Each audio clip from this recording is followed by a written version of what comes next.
Assalamualaikum warahmatullahi wabarakatuh. Sobat PMI di Hongkong dan dimanapun Anda berada, malam ini kita kembali lagi pada program Ngopi Instan, ngobrol pintar, interaktif dan spontan. Tema kita malam ini adalah menjadi muslimah di perantauan. Malam ini kami sangat berbahagia karena akan kedatangan salah seorang tamu yang sebenarnya sangat sibuk. Beliau ini penuh dengan kegiatan, beliau ini penuh dengan acara, namun untuk PMI dan kawan-kawan yang ada di Hong Kong, beliau menyempatkan diri. Jangan lupa teman-teman, yang belum follow dan like Facebook KJRI, segera follow dari sekarang.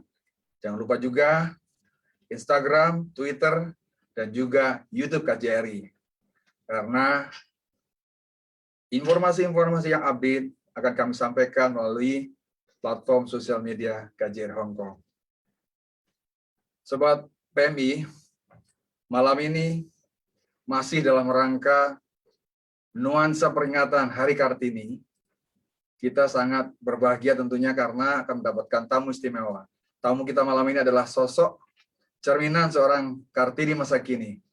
Beliau adalah tokoh pendidik, pengasuh pondok pesantren, aktivis sosial, salah satu penggerak motor Nahdlatul Ulama, dan yang tak kalah penting, beliau adalah pembisik menteri atau staf khusus Menteri Ketenagakerjaan Republik Indonesia.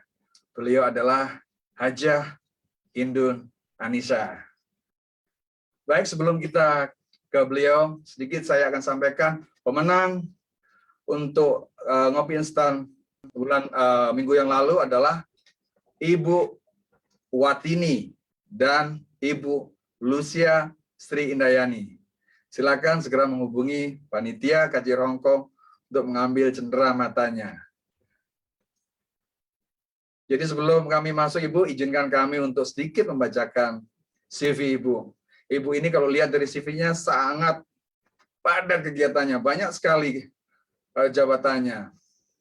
Tentunya selain tadi saya sebutkan Ibu sebagai staf khusus Menteri Ketenagakerjaan Republik Indonesia, Ibu juga menjadi ketua di Jamiah Pengasuh Pondok Pesantren dan Mubalighah se-Kabupaten Rembang. Betul Ibu ya? Ibu juga menjadi koordinator Divisi Advokasi Hukum Gerakan PBNU.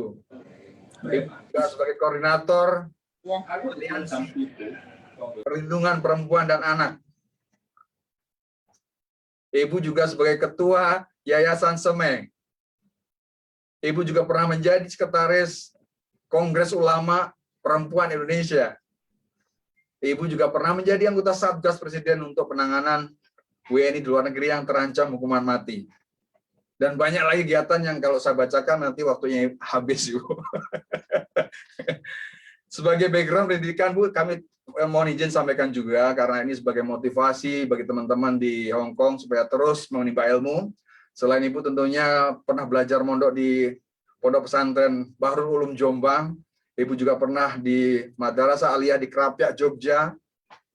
Ibu juga pernah menimba ilmu di IAIN Sunan Kalijaga. Dan Ibu juga pernah kuliah mengambil master di University of Amsterdam, Bu ya. Masya Allah, Masya Allah. Dan saat ini kalau tidak salah, Ibu juga masih mengambil kandidat doktor, Bu ya, di Universitas Islam Nusantara. Mudah-mudahan segera, Bu ya. Amin ya Rabbil Alamin.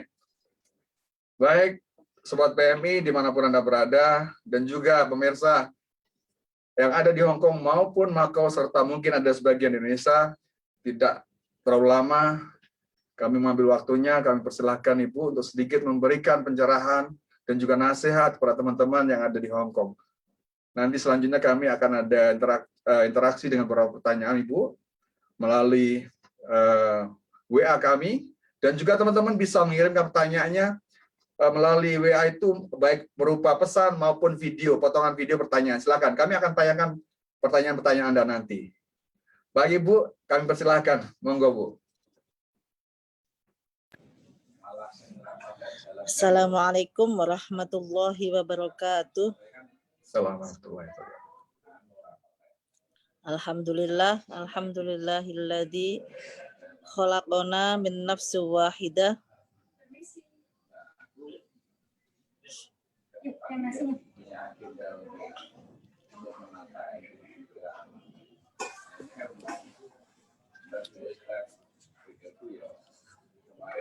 wa batta minhuma rijalan katsiran wa nisaa.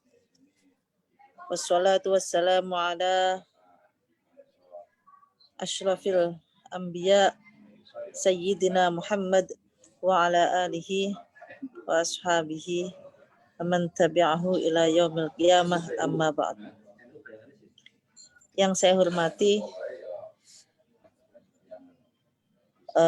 Bapak Konsul Jenderal KJRI Hong Kong beserta jajarannya. Yang saya hormati Pak Agung. Siap.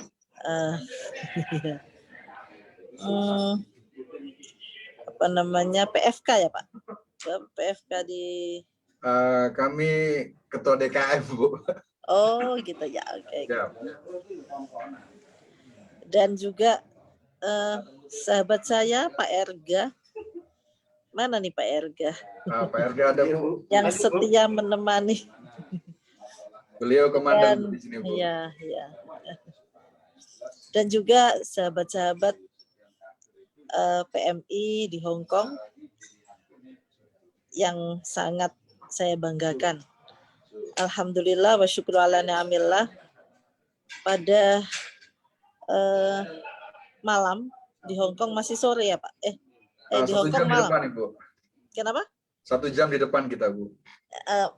Ya masih jam 9 kan sekarang ya? Ya. Jam 9 lebih. Ya.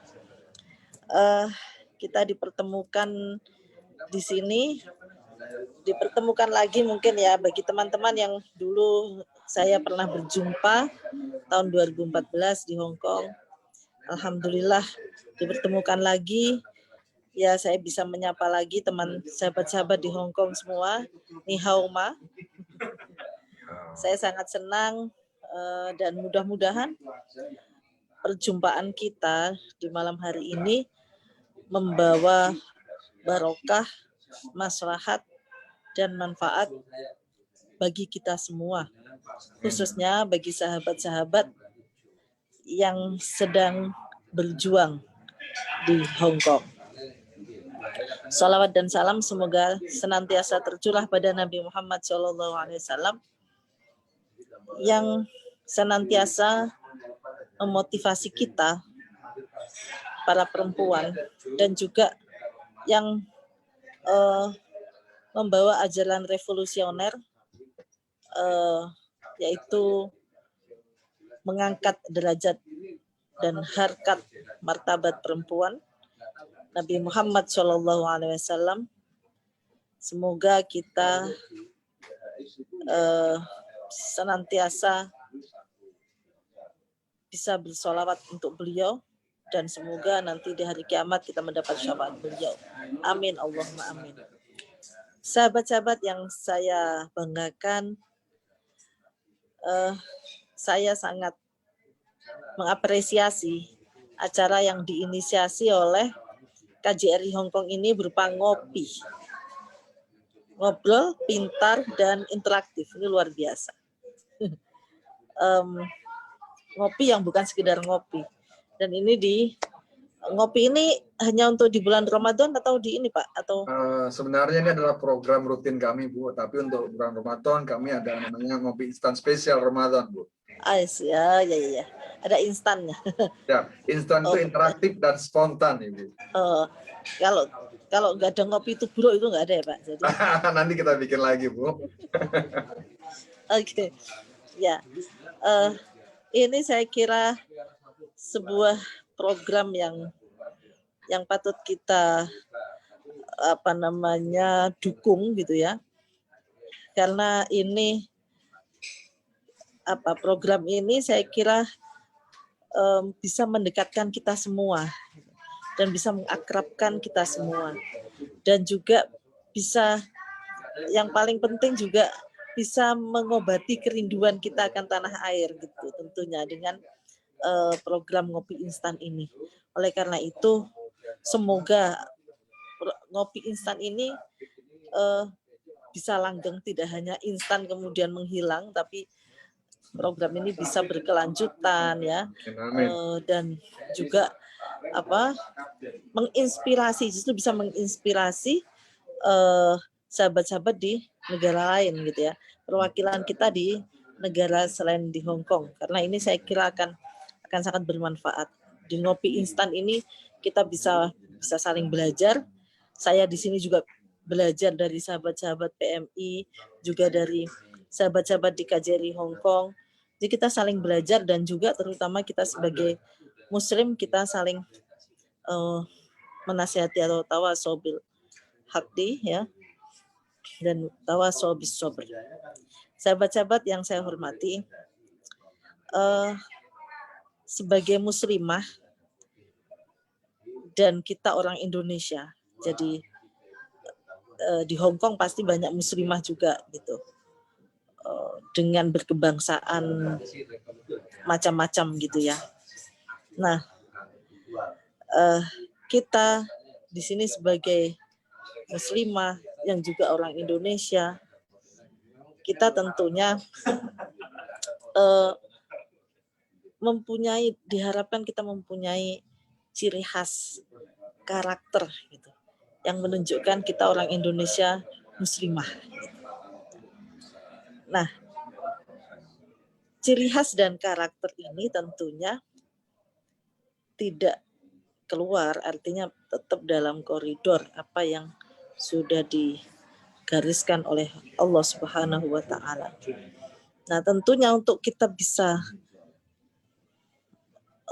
membentuk bagaimana sih karakter kita sebagai seorang muslimah yang berada di Hong Kong, dan kita menampilkan sosok yang muslimah yang Indonesia gitu ya, ini seperti apa? Tentunya pertama kita harus mengingat dulu, kita ini di dunia tugas kita apa.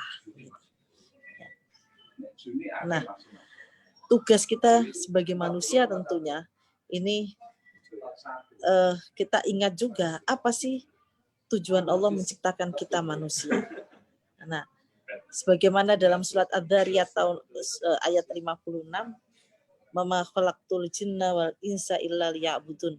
Dan aku Allah yang maksudnya tidak menciptakan manusia dan jin dan manusia selain untuk menyembahku. Artinya tugas kita yang utama adalah kita beribadah kepada Allah. Kita menyembah Allah, berserah diri kepada Allah tanpa meminta apapun. Maksudnya kita berserah diri. Kita menyerahkan diri kita sepenuhnya. Dan itu dimanapun. Di Hong Kong juga kita berserah diri kepada Allah sepenuhnya. Dan kita implementasikan dalam bentuk kita selalu bertakwa. Ittaqillaha haitsu ma kunta, kata Nabi. Bertakwalah kalian dimanapun kalian berada. Nah, bentuk ketakwaan kita ini di dunia kita wujudkan dengan kita menyeimbangkan yang namanya hablum minallah dan hablum minan nas. Bagaimana hubungan vertikal kita kepada Allah, dan juga bagaimana hubungan kita dengan sesama manusia. Yang ini di dalam Al-Quran di state secara jelas bahwa Allah akan memberi reward bagi siapapun, baik laki-laki maupun perempuan yang beramal soleh. Nah, ini sebagai implementasi kita bahwa kita ini benar-benar menyembahnya kepada Allah, ya kita wujudkan dengan senantiasa beramal soleh. Dan yang perlu digarisbawahi bahwa amal soleh kita sebagai perempuan ini dicatat sama dengan amal soleh yang dilakukan oleh laki-laki. Allah tidak membedakan reward yang diterima oleh perempuan misalnya. Kalau perempuan mah pahalanya lebih dikit dari laki-laki misalnya, enggak seperti itu. Tapi itu sama. Yang itu dijelaskan oleh Allah dalam Ali Imran 195, An-Nahl 97, An-Nisa 124. Itu secara eksplisit dijelaskan ya, bahwa bagaimana laki-laki dan perempuan itu diberi opportunity oleh Allah yang seluas-luasnya untuk beramal soleh dimanapun berada. Dan Allah memberikan reward itu sesuai amalnya, bukan tidak melihat dia jenis kelaminnya. Ya. Dalam Al-Quran disebutkan ada minta karin, au unta, itu jelas. Baik laki-laki maupun perempuan semua sama. Salah satu ulama menegaskan ayat tersebut yang menegaskan ada amal soleh laki-laki dan perempuan itu sama-sama diberi reward yang sama. Ini menegaskan membantah pendapat masyarakat pada masa itu, pada masa jahiliyah ya, pada masa sebelum Nabi diutus itu, mereka beranggapan bahwa amal perempuan tuh nggak ada harganya gitu. Kalaupun dihargai ya separuh gitu ya. Itu sudah untung separuh. Nah, bahkan menurut Imam Mustafa Al-Marawi dalam kitabnya Al-Marawi itu disebut, dalam tafsir Al-Marawi disebutkan saat itu perempuan dianggap dihargai sama dengan binatang, sehingga mau dia berbuat baik sebaik apapun ya tetap diperlakukan sebagaimana memperlakukan hewan gitu. Nah, ini kemudian ketika Al-Quran turun, nah Allah menegaskan enggak, perempuan itu manusia gitu. Perempuan itu manusia, sama, dia kalau beramal soleh ya sama dengan laki-laki. Oleh karena itu kita sebagai perempuan, di mana sahabat-sahabat ini yang di Hong Kong terutama ya, ini justru menurut saya itu yang jihad sesungguhnya. Sahabat-sahabat ini berada di negara perantauan ya, berjuang demi memenuhi kebutuhan keluarga, membahagiakan orang tua ya, mencintai anak-anak, juga sebagai wujud bukti cinta pada suami. Nah, ini luar biasa bagi saya. Justru sahabat-sahabat muslimah kita yang di Hong Kong ini, kalau mungkin dibanding saya misalnya, ini pasti amal solehnya lebih banyak. Dari niat bagaimana membahagiakan orang tua misalnya. Saya kemudian harus berjuang di Hong Kong dan bekerja keras. Nah, niatnya membahagiakan orang tua saja itu sudah luar biasa itu. Ya. Apalagi sampai kemudian diwujudkan. Nah, itu udah luar biasa itu. Sehingga saya justru sangat bangga, dan sahabat-sahabat di sana semestinya menjadi lebih confident bahwa justru di negara sana ini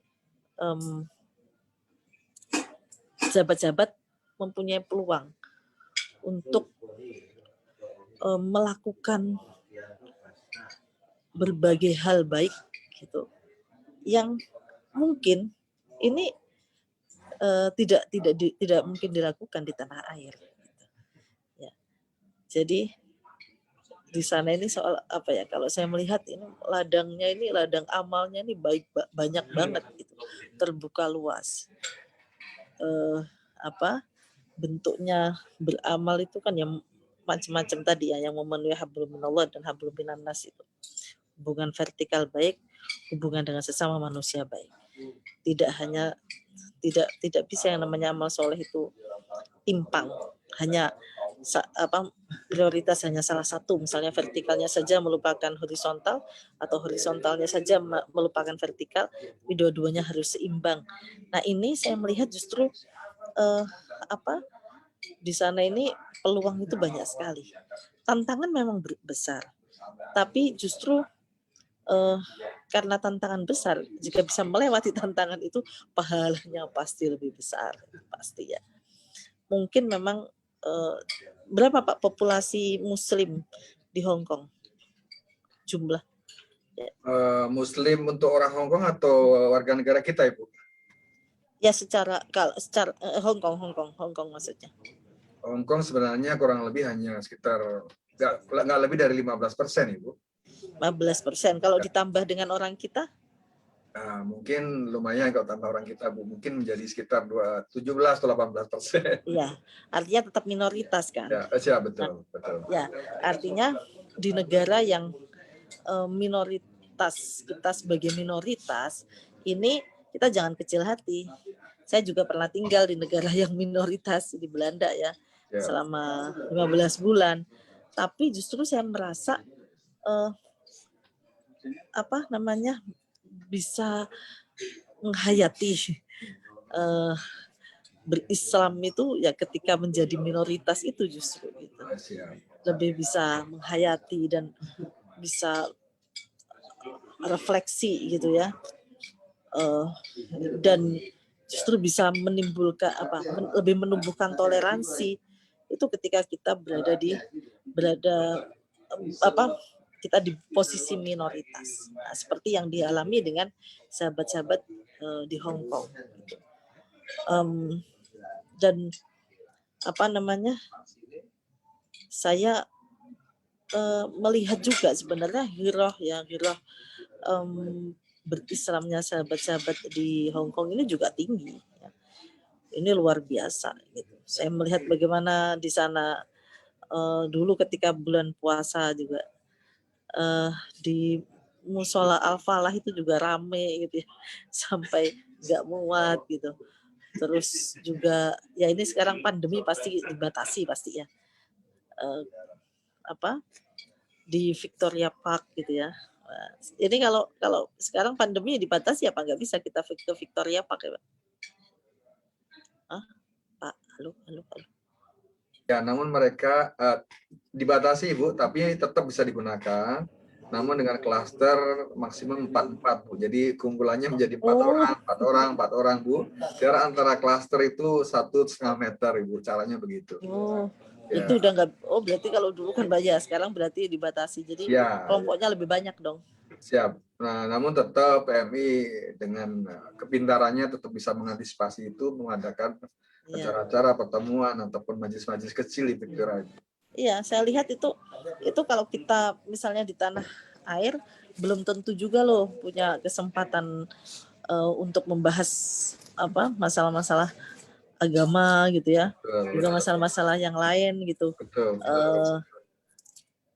Seperti ketika di Victoria Park, mungkin kalau di rumah misalnya udah punya anak kecil-kecil digangguin anaknya, digangguin suaminya, digangguin gitu kan, sehingga ini perlu disyukuri. Jadi kita menjadi minoritas ya, tapi kita lihat sisi positifnya.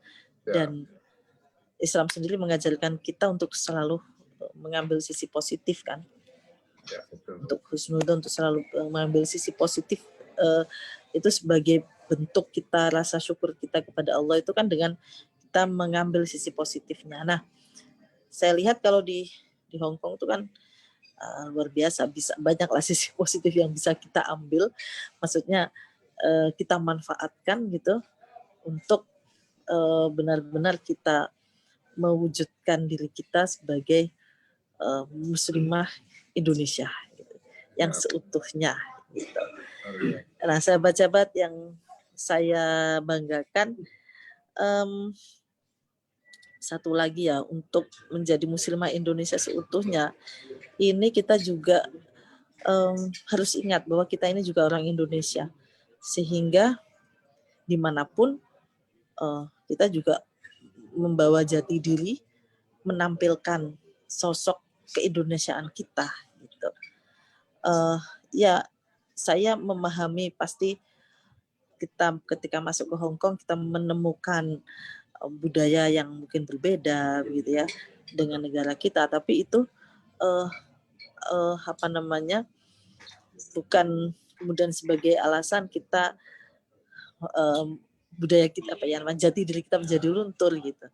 Tapi justru kita dari situ kita justru perkuat gitu ya. Kita bisa kita tunjukkan ini loh orang Indonesia seperti ini.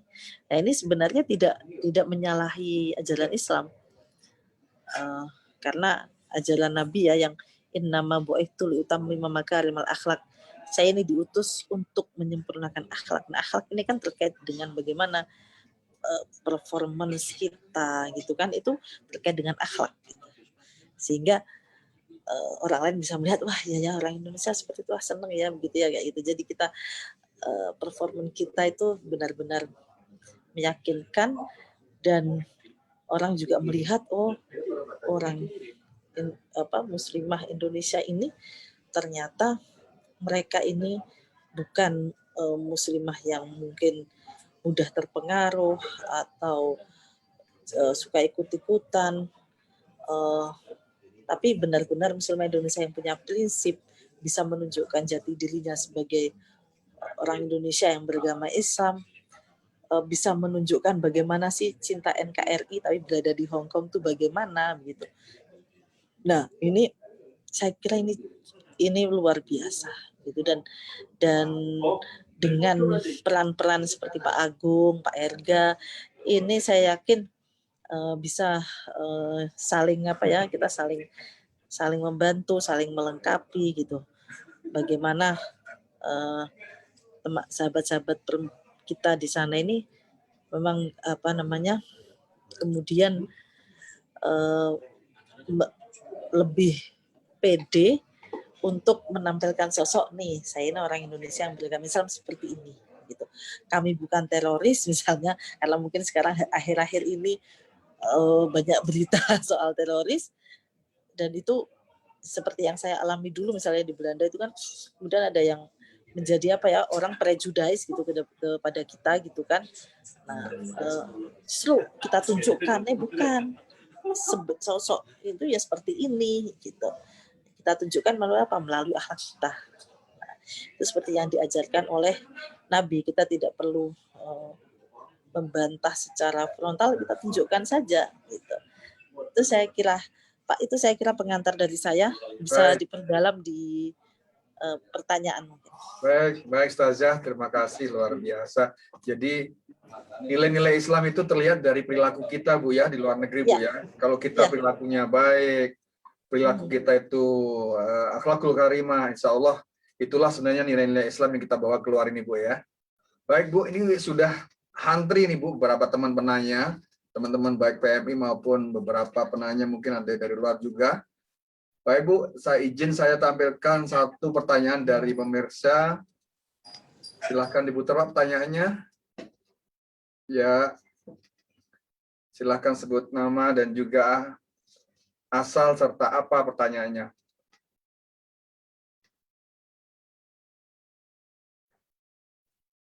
Iya, silahkan. Jadi di sini terlihat di monitor kami, Bu, viewer yang ikut dalam acara ini sekitar hampir tadi sampai 200 sekian, sekarang turun lagi 140. Ya, silakan. Warahmatullahi wabarakatuh. Nama saya Ika. Waalaikumsalam. Nggak dengarnya, Mbak? Menjadi seorang muslimah yang sudah berstatus menjadi seorang istri dan ibu yang meninggalkan suami dan anak-anaknya untuk menjaga hubungan baik dengan anak, menjaga keharmonisan rumah tangga selama berada di perantauan. Terima kasih. Assalamualaikum warahmatullahi wabarakatuh. Suaranya kecil sekali.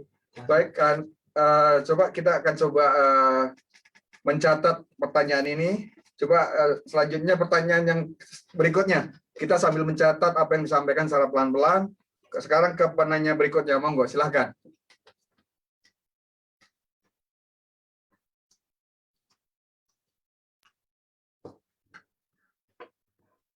Assalamualaikum Bu Haja.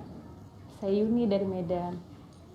Saya seorang ibu rumah tangga dan seorang wanita karir. Saya juga pemerhati PMI karena saya salut dan bangga kepada para PMI kita semuanya. Saya ingin bertanya kepada Bu Hajah Hindun Anissa.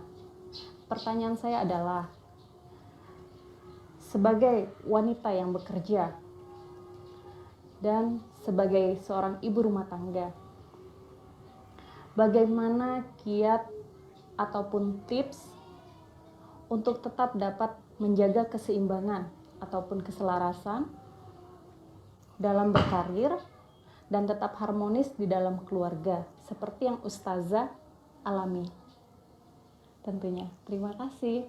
Assalamualaikum. Ya, Bu Hajah. Salam siapa ya? Ya, ternyata pemirsa Ngopi Instan ini bukan hanya PMI, ada juga teman dari Medan, Bu. Ini beliau adalah salah satu pemerhati PMI nampaknya. Oh, luar biasa. Ya, beliau bekerja dan juga seorang ibu rumah tangga. Tadi kalau tidak salah pertanyaannya bagaimana menyimbangkan antara waktu bekerja maupun sebagai istri atau ibu rumah tangga. Silakan, Bu. Ya, terima kasih. Wah, luar biasa. Mbak siapa ya namanya? Siapa, Ibu Mas? Yuni kalau nggak salah tadi, Bu. Ibu Yuni siapa? namanya. Ibu Yuni. Ya. Ya, Bu Yuni ya. Bu Yuni di Medan. Wah, luar biasa. Terima kasih, Bu, pertanyaannya.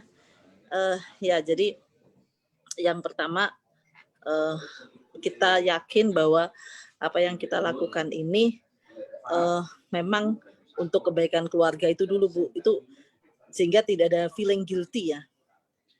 Dan itu sebenarnya dicontohkan gitu kan. Istri Rasulullah sendiri, Sayyidah Khadijah, itu seorang yang entrepreneur gitu. Yang itu tetap dilakukan meskipun beliau pada saat itu sudah menikah dengan Rasulullah. Kemudian juga sahabat-sahabat yang lain, sahabat perempuan yang lain juga banyak yang mempunyai profesi atau pekerjaan tertentu. Misalnya sahabat, kalau tidak salah namanya Nusaibah, itu dia bekerja sebagai menyamak kulit. Kemudian ada sahabat Rufaidah, namanya ini perempuan-perempuan semua. Saat itu bekerja sebagai perawat. Dan bahkan Rasulullah mendorong sahabat perempuan yang lain untuk belajar pada Rufaidah. Kalian belajar dong pada Rufaidah, itu dia perawat yang luar biasa. Nah, ini kenapa ini perlu saya betulkan. Kadang kalau kita kemudian kurang pede bahwa ini saya bekerja gimana ya, apa memang benar ya menurut Islam, sehingga seperti itu membuat kita menjadi feeling guilty dan mungkin kita akan selalu menyalahkan diri kita sendiri gitu ya. Wah ya saya gini gitu. Nah, yang pertama memang perlu kita yakini bahwa kita bekerja ini memang untuk kembalinya kemanfaatannya untuk keluarga kita gitu. Dan itu juga tidak dipermasalahkan oleh Rasulullah saat itu pun gitu ya. Oleh Islam tidak dipermasalahkan.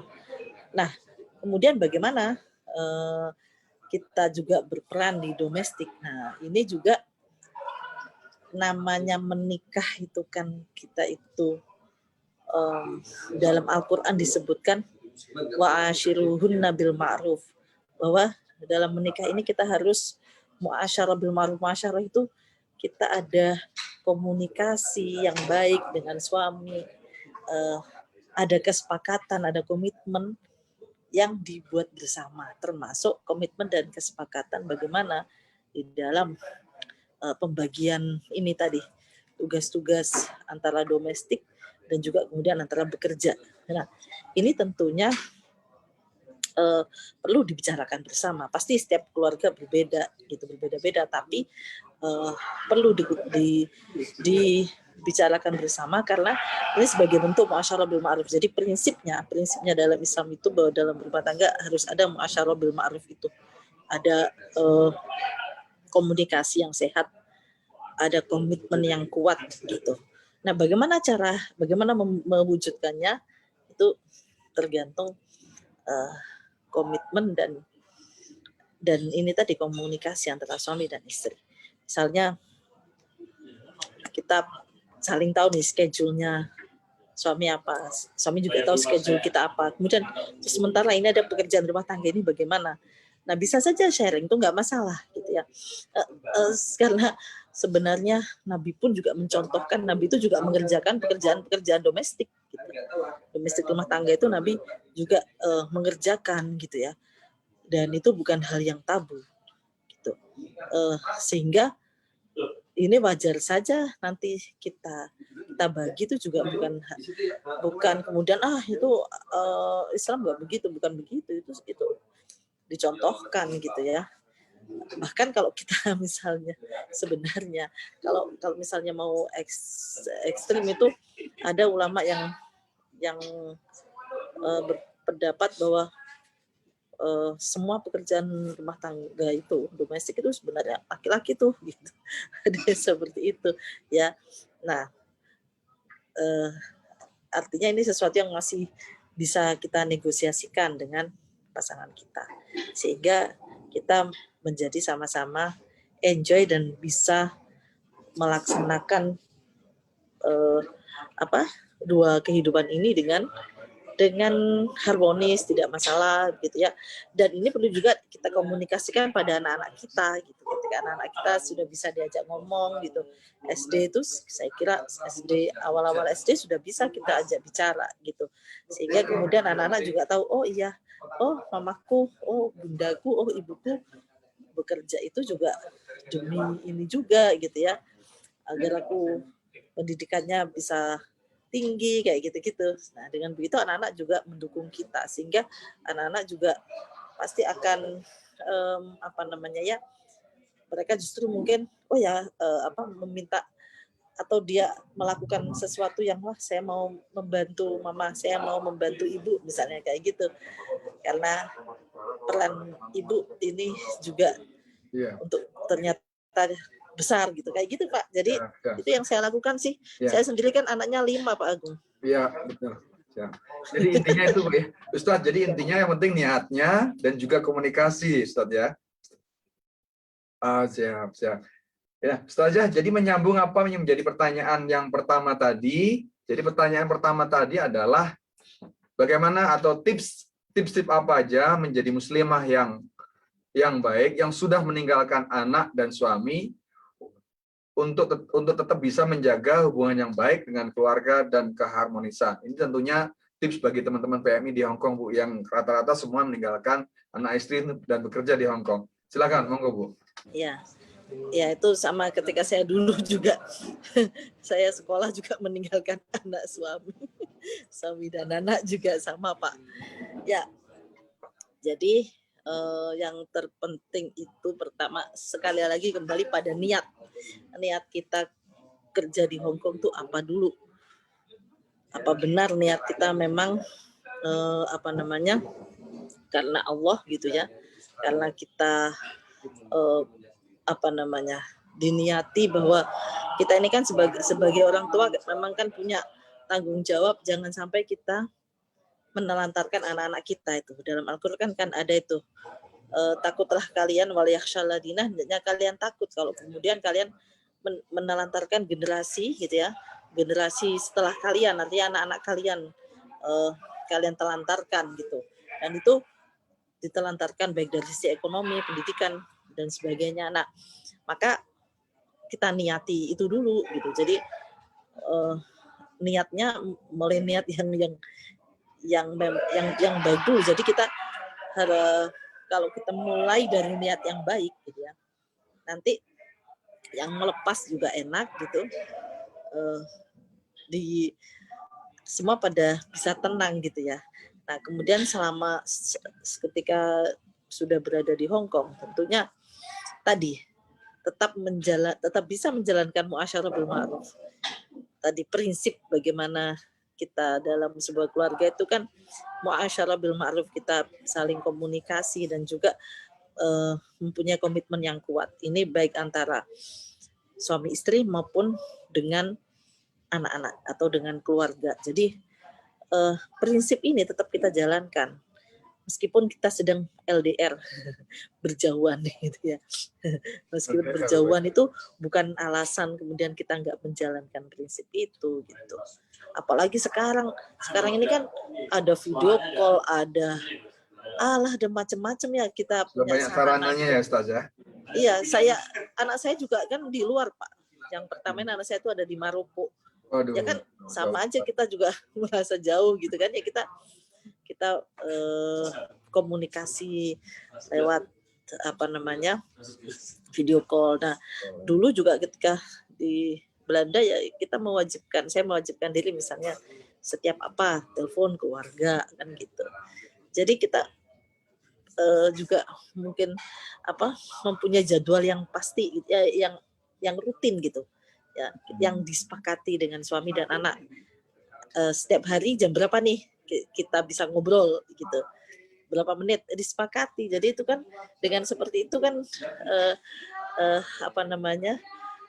sudah menunjukkan komitmen kita bahwa kita komitmen kita gitu, itu tunjukkan dengan kita bikin jadwal setiap hari gitu. Kemudian apalagi yang kita sepakati, ya bikin kesepakatan seperti itu. Itu wujud dari muasyarah bil ma'ruf tadi itu. Ya. Seperti itu sih saya kira. Jadi kalau sudah seperti itu saya kira tantangan apapun lewat deh.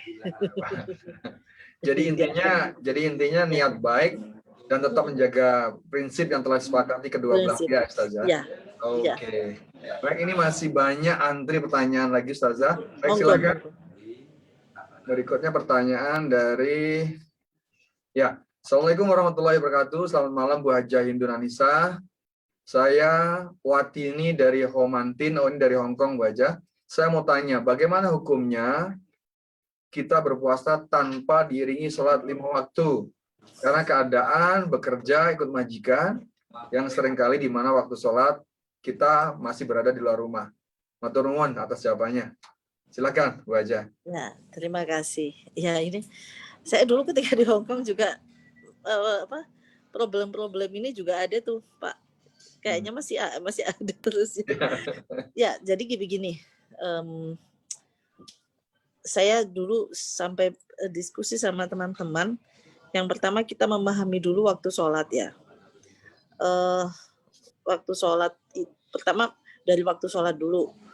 Waktu sholat itu kita harus tahu misalnya zuhur ke asarnya jam berapa, asar terus maghribnya jam berapa. Nah, kalau kita kemudian misalnya kita hitung nih, diajak majikan keluar misalnya, tapi kita nyampe rumah itu sebenarnya masih ada waktu. Kalau paling tidak misalnya 1/4 jam atau 20 menit untuk sholat, ya kita gunakan untuk sholat gitu. Jadi makanya ini kita harus kita selalu melihat waktu seperti itu. Kemudian yang kedua juga sholat itu kan bisa di mana aja, tidak mesti harus di satu tempat. Misalnya nih lagi keluar sama majikan, ya kalau misalnya kadang sahabat-sahabat di sana memang banyak yang bertanya mengeluh misalnya nggak boleh sholat sama majikan misalnya. Saya nggak tahu apa isu itu sekarang masih ada gitu, dulu masih ada, tapi saya kira masih bisa disiasati.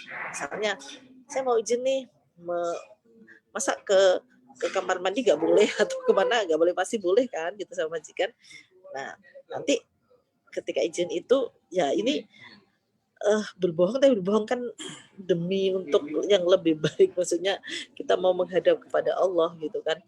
Jadi nanti berpermisi sebentar gitu kan, permisi sebentar lagi buat sholat gitu. Sholatnya ngambil yang wajib-wajibnya, atau baca Fatihah gitu kan, baca tahiyat. Artinya kita bisa memanage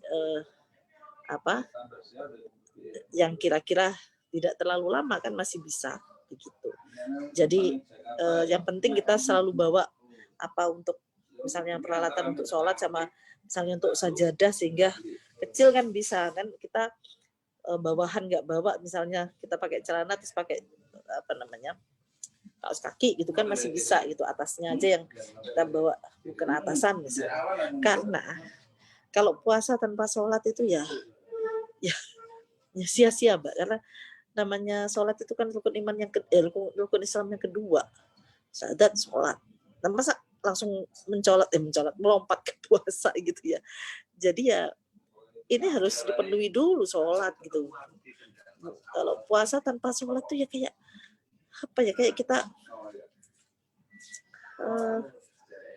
kita nggak pakai baju gitu, gimana gitu ya. Jadi ya memang harus dilakukan. Nah, tapi itu tadi, yang pertama kita nggak perlu merasa terbebani oleh sholat, sehingga kalau kita nggak terbebani, kita ini oh ya, oh sholat, oh sholat, kita akan punya banyak cara. Dulu saya juga ketika kuliah di Belanda itu juga kan nggak ada tuh break untuk sholat, nggak ada tuh Pak Agung ya. Kita seharian di sekolah, saya dulu seharian gitu di kampus, di kelas gitu, karena melewati zuhur asar tuh di kelas gitu, karena dulu kita programnya hanya kuliahnya hanya setahun, jadi kan dipadet banget kita kuliah. Nah seperti itu, mereka dosen saya juga nggak paham ngapain sih sholat tuh apa, kok harus sholat gitu. Tapi saya tetap bisa istilahnya mengantisipasi, bukan mengantisipasi, saya bisa menyiasati. Jadi tengah-tengah pelajaran gitu, waduh ini waktunya sholat duhur kok kurang sedikit ini sebenarnya, tapi saya kok belum sholat gitu kan, saya permisi aja, Pak permisi gitu, mau keluar sebentar kan boleh gitu. Dah saya manfaatkan untuk sholat. Lagi ya seperti itulah Mbak. Jadi masih bisa saya kira meskipun dimanapun gitu. Jadi yang terpenting dimanapun, dan kita bisa lihat waktu gitu. Waktunya itu kan tidak harus semua di awal. Kalau tidak memungkinkan di awal waktu sholat itu sebenarnya kita bisa. Yang penting di masih dalam durasi waktu sholat. Misalnya zuhur itu jam 1 sampai jam 3. Kita sholat setengah 3 itu masih bisa. Gitu. Kalau memang kita benar-benar kepepet kan gitu. Itu sih Pak. Iya. Jadi yang penting pandai-pandai kita menghitung waktu atau mencari waktu sholat. Atau sebenarnya sholat itu bisa di mana aja ya Ustaz ya. Karena Islam itu pada dasarnya adalah memudahkan. Jadi apapun kegiatannya tidak harus meniadakan sholat kita. Begitu Ustaz ya. Baik, ada beberapa pertanyaan lagi.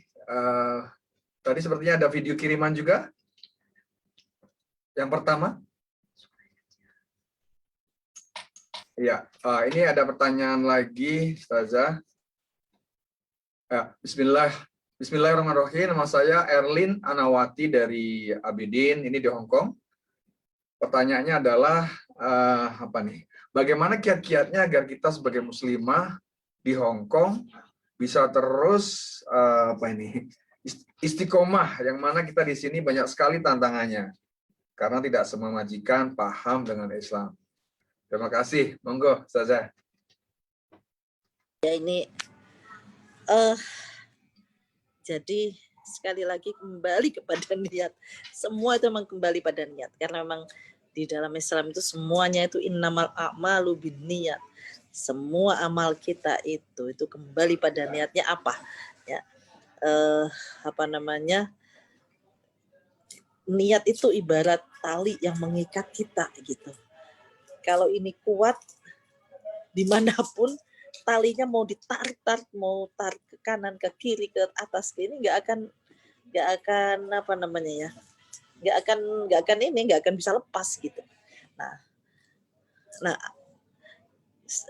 dan juga kembali pada akidah, tentunya akidah kita sejauh mana kita memang, kalau kita sudah meyakini Islam adalah jalan hidup saya gitu, maka dimanapun ya saya juga berniat untuk tetap mempertahankan akidah saya kan gitu.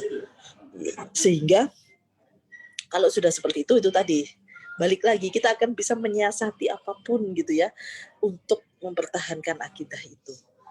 Dan kita nggak perlu memaksa orang lain paham. Maksudnya saya dulu juga sama, karena saya juga pernah tinggal di negara yang kita minoritas juga sama. Teman-teman juga nggak paham. Kamu sholat juga? Kamu kok sholat terus gitu ya? Siang sholat, sore sholat. Apa itu apa gitu? Itu banyak pertanyaan gitu. Dosen saya, apalagi dosen saya banyak yang ateis Pak Agung ketika di Hong Kong kan. Mereka nggak beragama, nggak percaya agama gitu kan. Suka ngeledekin. Sholat. Saya kan juga minta tempat, memang saya minta saya minta tempat. Kalau misalnya saya waktunya sholat, saya minta tempat untuk sholat. Terus ada satu dosen yang baik hati, udah kamu pakai tempat saya deh, dia dosen yang tidak beragama. Dan saya titip salam ya buat Tuhanmu kayak gitu-gitu loh. Jadi tergantung kitanya, kita nggak, jangan menuntut orang lain paham kita ya, tapi bagaimana ya kita saja yang memahami orang lain. Lama-lama kalau kita memahami orang lain, lama-lama orang paham kok dengan kita gitu. Jadi kita pertama kita kuatkan akidah tentunya, dan untuk memperkuat akidah itu memang itu tadi niatnya juga harus kuat gitu. Nah, sehingga kita dimanapun bisa melakukan ibadah dengan mudah, dengan tidak terbebani gitu. Dulu juga ada yang tanya gini Pak Agung, Bu, saya kan kalau pakai mukena putih, sementara sama majikan itu kalau putih itu kayak vampir ya. Ya, ada yang tanya gitu. Saya bilang, siapa bilang kita sholat harus pakai mukena putih gitu? Boleh pakai, mau yang pakai warna-warni, saya punya mukena juga biru, hijau, macam-macam, nggak apa-apa gitu kan. Jadi terus ada yang bilang, tapi nggak boleh pakai mukena. Sholat juga nggak harus pakai mukena sebenarnya. Gitu. Yang penting kan menutup aurat saja. Jadi bisa kita siasati juga. Jadi apapun bisa kita siasati gitu.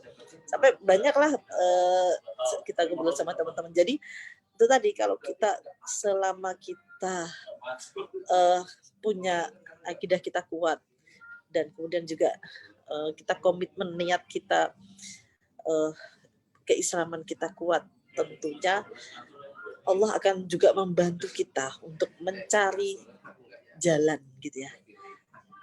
Bagaimana menyiasati kondisi yang seperti yang mungkin kita sebagai minoritas ini. Allah akan membantu keistiqomahan kita itu pasti. Makanya kita percaya, kita kan harus berbaik sangka pada Allah. Betul. Karena kata Allah, aku itu tergantung hambaku. Kalau hambaku mengatakan bahwa aku ini dekat dengan hambaku, ya aku dekat. Tapi kalau hambaku udah memang suudzon sama aku, mau jauh ya aku jauh gitu kan. Jadi ini kita baik sangka pada Allah bahwa Allah pasti menolong kita. Insya Allah akan dibukakan jalan gitu. Ya, saya kira itu. Jadi yang penting tergantung iman kita dan akidah kita ya Ustazah. Dan kita pintar-pintar saja mensiasatinya. Mungkin begitu kira-kira. Nah, ini ada lagi kiriman video pertanyaan. Silakan diputar, admin. Assalamualaikum, saya Chandra Levi, izin bertanya Bu. Satu, apakah hukumnya jika meninggalkan puasa dikarenakan bos kita yang meminta atas sebab kesehatan kita? Yang kedua, apakah perlu kita menggantinya setelah bulan puasa? Terima kasih. Ya, silakan Ustazah. Ya, ini kita atas kesehatan tuh maksudnya memang dia sedang sakit atau enggak? Ini kan begini Ustazah, banyak orang Hongkong yang tidak paham bahwa puasa itu bagi kita kan sebenarnya juga untuk kesehatan, tapi mereka menganggap karena kita tidak makan dan minum, itu mereka berpikir kesehatan kita menjadi menurun karena pekerjaan yang mungkin berat. Akhirnya mereka menyarankan jangan puasa dulu.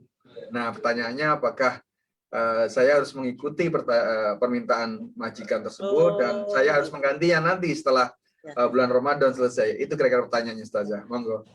Jadi yang pertama, kalau seperti itu, sebisa mungkin kita usahakan tetap puasa, dan kita tunjukkan kalau kita puasa pun kita kuat, kita bisa bekerja gitu ya.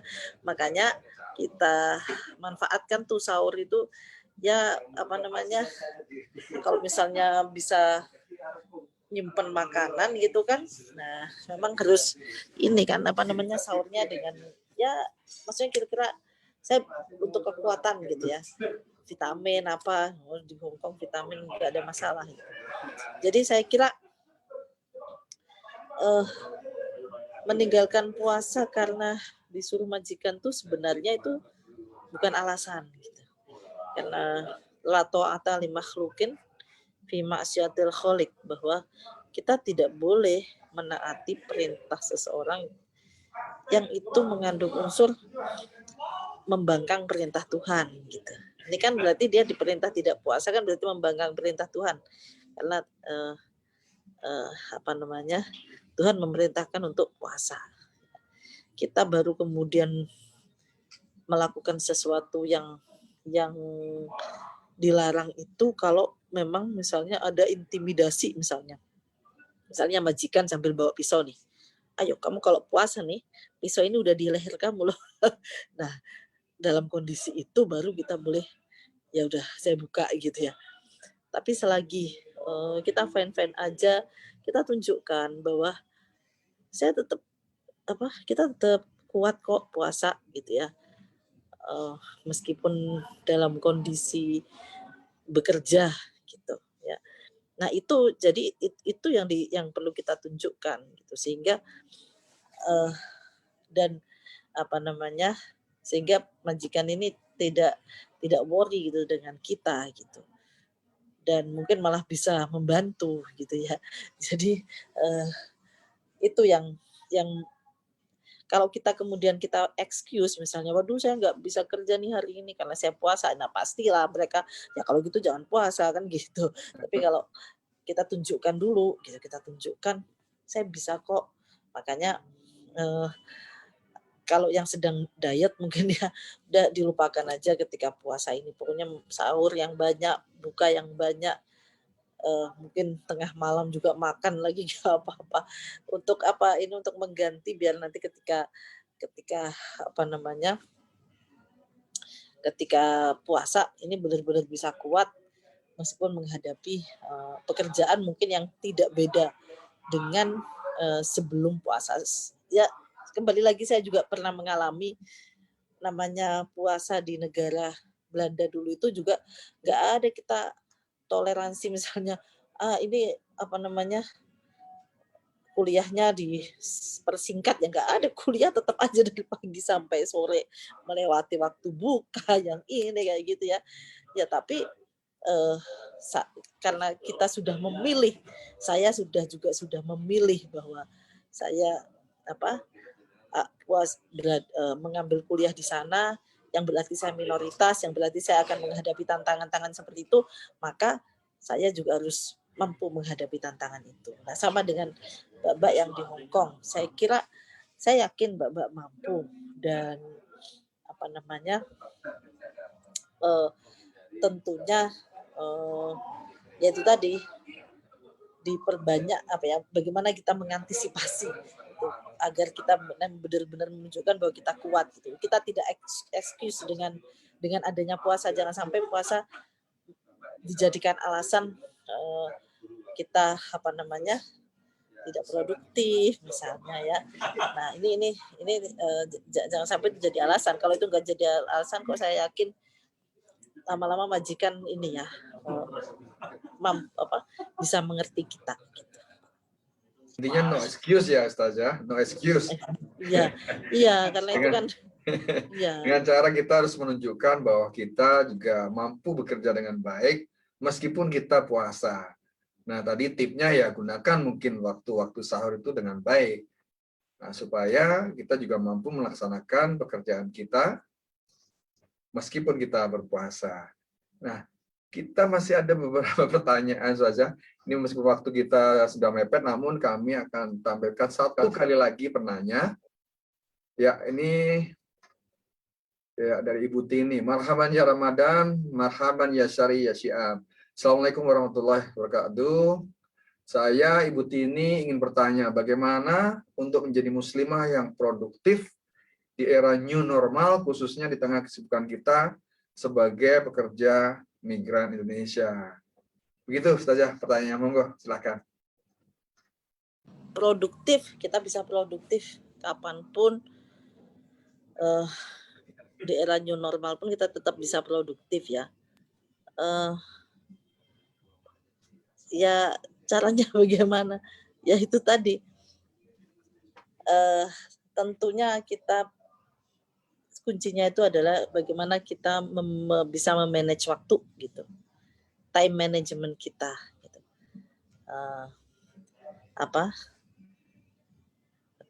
Kita mungkin sudah punya jadwal rutin nih yang sudah ditetapkan sama bos kita, misalnya ini nih, oke. Tapi pasti kita masih, nah kalau gitu kita tetapkan kapan ya waktu-waktu saya bisa melakukan ini yang menurut kita nanti bisa lebih produktif baik dalam hal ibadah misalnya atau dalam hal yang lainnya. Nah ini kita perlu punya jadwal juga gitu ya. Sehingga dua-duanya bisa jalan gitu. Apa yang sudah rutinitas sehari-hari jalan, tapi juga yang ini juga jalan. Nah, era new normal ini kan sebenarnya ya kita sudah terbiasa ya setahun. Maksudnya era new normal ini kan lebih kepada kemudian kita switch atau kita mengubah lebih kepada apa ya, metode yang kita gunakan, cara yang kita gunakan, gitu aja sih sebenarnya kan. Kalau dulu tatap muka, sekarang enggak, lebih banyak daring misalnya. Nah justru mungkin saya melihat sih kesempatan produktif itu justru lebih besar dengan adanya daring ini, gitu. Karena kita cukup dengan di dunia maya memanfaatkan dunia maya sebaik-baiknya, nah itu kita bisa menjadi lebih produktif. Jadi memang intinya itu di time management gitu. Karena waktu atmanu minad dhahab katanya. Waktu itu lebih berharga dari emas gitu. Seperti itu saya kira. Siap, Masya Allah, Masya Allah. Ustazah, waktu kita berlalu dengan cepat sekali. Ini Ya. meskipun sebenarnya masih banyak pertanyaan, nampaknya nanti kita bikin episode berikutnya. Emang sampai jam berapa, Pak? Kita sudah kelebihan waktu 10 menit sebenarnya, Ustazah. Iya. Tapi nggak apa-apa. Sebelum kita akhiri, mungkin ada sedikit pesan dari Ustazah buat teman-teman di sini, supaya teman-teman lebih semangat bekerja dan juga teman-teman supaya lebih teguh imannya. Silakan, Ustazah. Ya, sahabat-sahabat yang saya banggakan, saya sebagai warga Indonesia sebenarnya sangat bangga dan ya mengacungkan jempol deh bagi sahabat-sahabat PMI yang berjuang gitu ya, berjuang demi keluarga, demi orang tua. Dan untuk berjuang itu tentu tantangannya memang tidak mudah gitu. Apalagi kita sebagai muslimah di perantauan di negara yang muslim sebagai minoritas, itu pasti tidak mudah. Tetapi kita pasti ingat bahwa inna ma'al usri yusra, itu janji Allah. Dan kita percaya janji Allah tidak akan meleset. Allah sudah menggariskan dalam Al-Quran, sesungguhnya di setiap ada inna ma'al usri, di setiap kesulitan yusra ya, itu selalu ada kemudahan. Itu pasti. Tidak pernah Allah itu hanya memberi kita kesulitan terus, tidak pernah. Pasti akan ada, Allah akan memberikan jalan keluar. Asal apa? Asal kita ibadahnya rajin, berdoanya juga rajin, kerjanya juga rajin, seimbang semua. Ibadah, berdoa, kerja ini seimbang semua. Insya Allah akan memudahkan jalan kita gitu. Jadi jangan khawatir, sahabat-sahabat, jangan merasa wah kita di sini kayaknya ini ya paling terpuruk nih, kita berislam di Hong Kong ini kayaknya saya nggak sempurna nih menjalankan ibadahnya misalnya gitu. Saya kira itu tidak perlu berkecil hati seperti itu, justru pahalanya lebih besar. Karena tantangannya lebih besar, pahalanya lebih besar, itu pasti. Jadi yakinlah, pasti Allah akan memberikan pahala sesuai dengan tantangan yang dihadapi oleh mbak-mbak, ibu-ibu, kakak-kakak yang sedang di Hong Kong sana. Dan stay healthy ya, tetap jaga kesehatan dan juga jaga keimanan, juga jaga persahabatan, jaga hubungan yang baik juga dengan majikan, jaga hubungan yang baik juga dengan KJRI gitu, dan ya orang-orang di sekitar kita semua. Dan tentunya juga jaga yang paling penting, jaga hubungan baik kita dengan Allah Subhanahu wa taala. Demikian yang bisa saya sampaikan. sekali lagi terima kasih pada KJRI Hong Kong ya yang telah memfasilitasi dan membuat program yang luar biasa ini. Semoga apa yang diusahakan oleh KJRI ini dibalas oleh Allah dengan ya balasan yang berlipat-lipat. Amin Allahumma amin. Dan saya mohon maaf jika ada hal-hal yang kurang berkenan. Saya mohon maaf yang sebesar-besarnya. Akhirul kalam, wallahul muwaffiq ila aqwamit thoriq. Wassalamualaikum warahmatullahi wabarakatuh. Waalaikumsalam warahmatullahi wabarakatuh. Salam untuk Pak Yolfis. Oh siap. Akan Sama kami Bu sampaikan Fatimah. salamnya semua teman-teman di Hong Kong nanti. Iya, ada Bu Fatimah, ada Pak Ujang. Siap. Siap. Ya, siap. Nanti kami sami-sami. Baik, terima kasih Ustazah. Terima kasih atas waktunya. Saya mewakili Pak Konjeng, seluruh staf KJRI, dan seluruh pekerja migran Indonesia di Hong Kong menyampaikan apresiasi yang setinggi-tingginya kepada Ustazah atas nasihat, tuntunan, dan wejangan-wejangannya. Insya Allah kita akan bertemu kembali di lain waktu yang lebih baik lagi. Baik teman-teman Sobat PMI yang ada di Hong Kong dan juga pemirsa yang ada di luar sana, apa yang disampaikan oleh Ustazah tadi kiranya menjadi bekal bagi kita semua untuk tetap menjadi pribadi-pribadi yang tangguh, muslimah-muslimah yang kaya akan pengetahuan dan mampu mensiasati keadaan untuk beribadah dalam suasana apapun, mampu untuk tetap melaksanakan ibadah, dan juga mampu untuk tetap melakukan hal-hal terbaik. Saya yakin bahwa kalian semua adalah pekerja migran Indonesia yang cerdas, yang mampu melakukan tugas sambil beribadah tentunya. Semoga acara ini diberkati, semoga acara ini juga menjadi khasanah bagi teman-teman untuk menambah ilmu maupun pengalaman dan juga bekal-bekal untuk kehidupan. Akhirnya saya mewakili seluruh kru di sini mengucapkan terima kasih. Subhanakallahumma wa bihamdika asyhadu an la ilaha illa anta astaghfiruka wa atubu ilaik. Amin amin ya rabbil alamin. Billahi taufiq wal hidayah. Wassalamualaikum warahmatullahi wabarakatuh.